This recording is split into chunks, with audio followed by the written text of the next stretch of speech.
Hello dear subscribers, they'll tell you how you can fix your problem. So if you see error in your iPhone, cannot open page on Safari, so how you can also fix it. So for fixing it, first thing, just close Safari and just open it again. And if it doesn't help, if you still have the error, so you need to check your internet connection. So just go to the settings.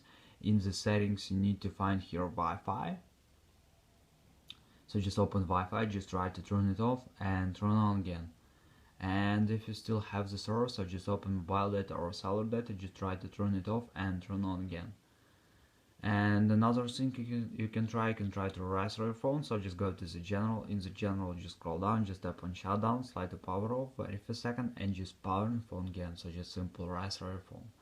And the latest option you can try also to update your phone. So just go to the general. In the general, just open software update, and if you see here available update, just tap on download and install and wait until it was successful installs latest updates for your iPhone. So thanks for watching, have a nice day, subscribe to my channel, click like and bye.